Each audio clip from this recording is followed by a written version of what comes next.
Today I would like to teach you how to crochet the Tunisian reverse stitch. It is a super beautiful textured stitch and really easy to make. I promise you, if you know how to do the Tunisian simple stitch, you will know how to do the Tunisian reverse stitch. So let's get started.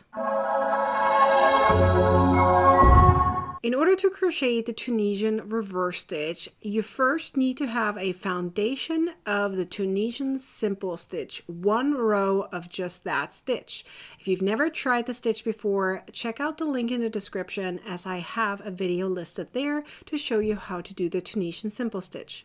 The next thing you need to know is that the Tunisian reverse stitch is abbreviated as TRS. So if you see it anywhere, that means the Tunisian reverse stitch. So let's get into actually making it. So the first thing you need to be aware of is these vertical bars right here, okay, which are created due to the Tunisian simple stitch. So you're going to have a front bar right here, and then you have a back one over here where my finger is pointing, this one. So for the reverse stitch, you are working with the back one only, and you're going to ignore the front one. So you kind of have to tilt your hook backwards and find it. So what I like to do is I like to actually look at it from the front, but I'm pulling the back loop backwards. So let me show you a little bit better. So you take it like this, you go through the front and the back, you push it to the back like so. The very first one is usually the tricky one because that's where your hook is.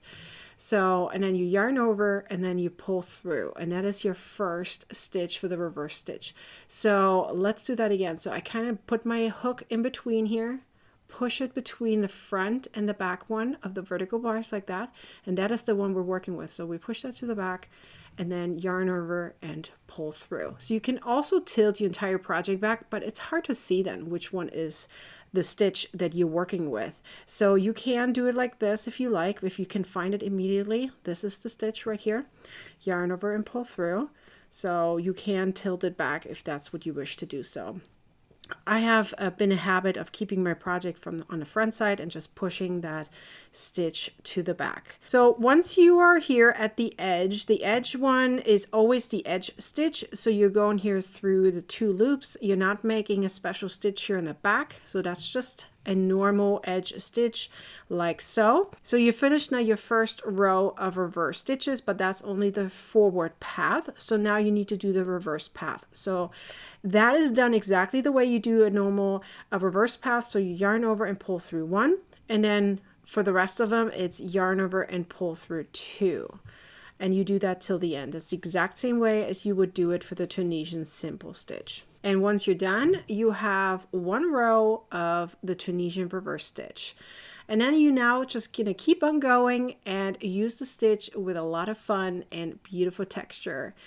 I hope this video was helpful on how to do the Tunisian reverse stitch. Be sure to like, comment, share, and subscribe to my YouTube channel and turn on the bell to get a notification next time I publish a new video or go live.